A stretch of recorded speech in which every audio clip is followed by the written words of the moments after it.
So the idea of even and odd functions is very helpful when studying Fourier series. And this makes sense specifically for functions which are defined on a symmetric interval, so from minus L to L. And a function's even if its value at a negative place is equal to the value at the opposite or negative of that negative value. And odd if it's equal to, oops, and there's a typo there, that should say minus f of x. So the idea being for an even function is that if we go out on the positive axis some direction and we look at the value of the function, then it should be exactly the same as if we go in the negative direction that same amount, and look at the value of the function, it should be the same height. As opposed to in the odd case, if we go out some direction or some amount in one direction from the axis, then the value there should be negated if we go, so if we go in the other direction, then over here it will be going in the opposite direction by the same amount. So in the even case, it looks like we have reflected it across the vertical axis, and in the odd case, what we've done is actually reflected it through the origin. So all of these values should be the same. Whoops. Well, I guess that shows you how poorly I drew my picture, because that line should pass through the origin as it connects points with different values. There we go. Okay, so then if you have f and g even or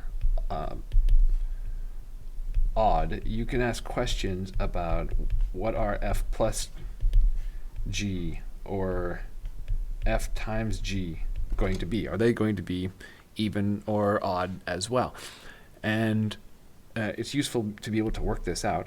So let's check, for example, in the case if f is even and g is odd, then we'll look at fg. Is fg even or odd? Well, the way that you tell is you apply it to something with a negative argument and see what you get. And so the definition for this is that this is f of minus x times g of minus x, because that's the definition of a pointwise product of functions. Now we use the fact that f is even to replace f with f of minus x with f of x, because f is even. And g is odd, so we replace it with minus gx. And I can pull the negative sign out in front, and this looks like negative f times g evaluated at x. And so now looking from the very beginning of the equality over here all the way through to the end, I can see that the product of evaluated at minus x is the same as minus the product evaluated at x. So I can conclude that fg is an odd function. Okay, so we also know that if g is an odd function, then the integral from on just the negative part of the domain of g is going to be, well, if I do a change of variable,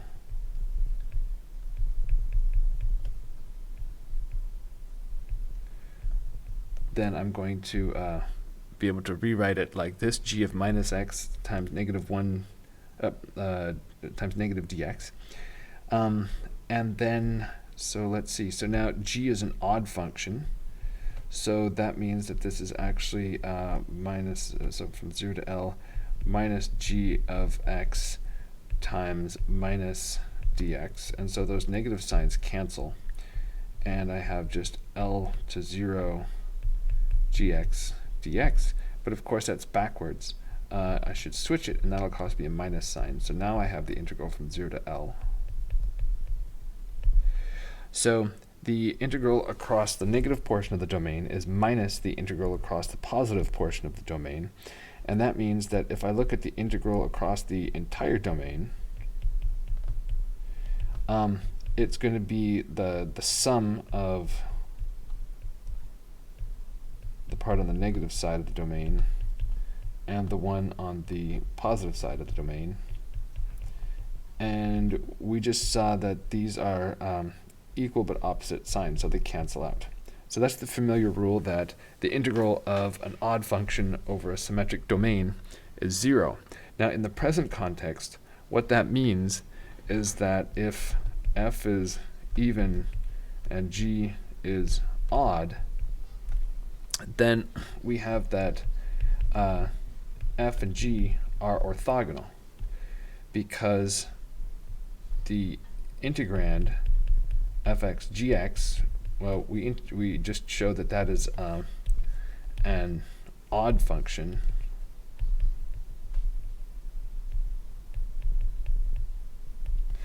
and then the integral of an odd function across a symmetric domain is going to be 0.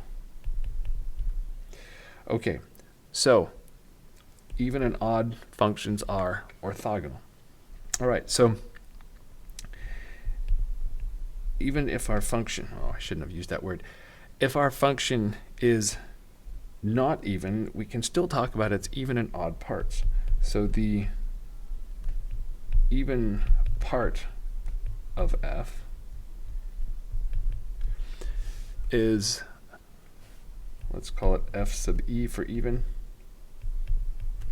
So this would be the even version. And we find it by doing f of x plus f of minus x over 2. So we sort of average it back and forth around the y-axis. And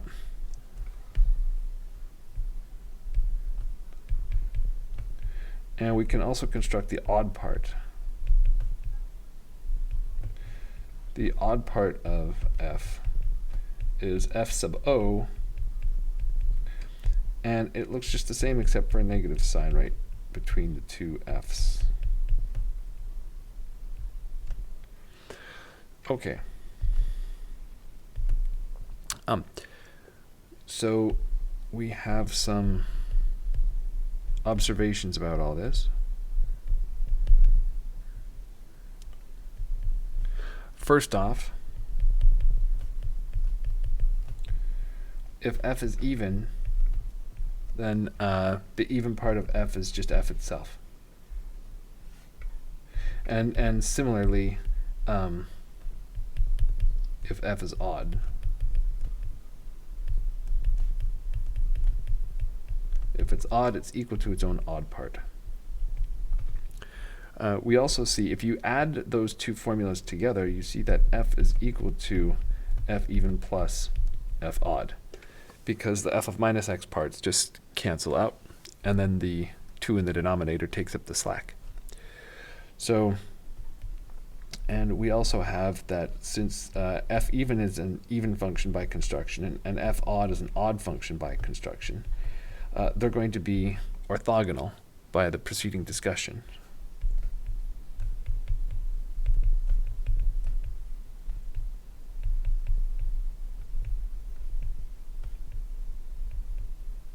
So this is an orthogonal decomposition.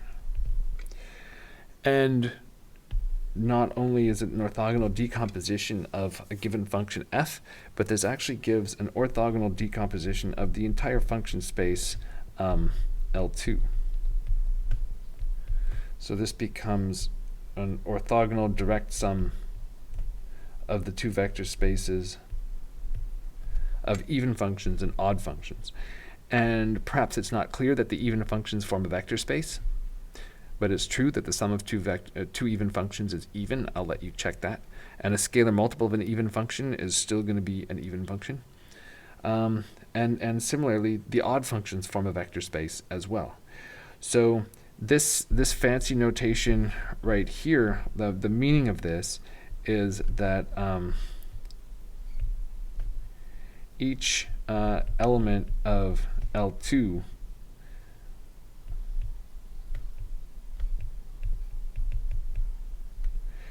can be written uniquely as the sum of two things where g is even and h is odd, and the two things are orthogonal. So that's the meaning of the fancy circle plus symbol right there. So then we have another observation, and that is that if you look at the Fourier series, then so a naught over 2 plus the cosine part of the Fourier series,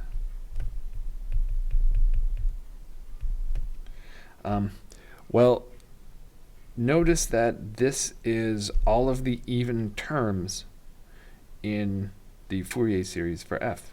So in particular, this is going to be an even function. And so it's going to be the even part of f. And so even more is true, and that is that if f is even, then its Fourier series is just going to be those cosine terms. And by the same token,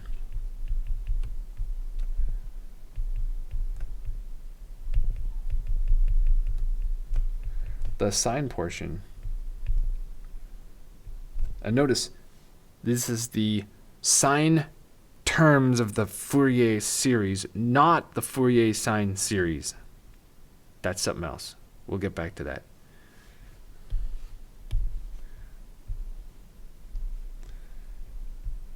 But if f is odd, this well, if f is odd, then f is equal to fo. And so this is the full Fourier series for f in the case when f is odd. And we saw an example of this just a moment ago for the function f of x equals x. It consisted only of sine terms.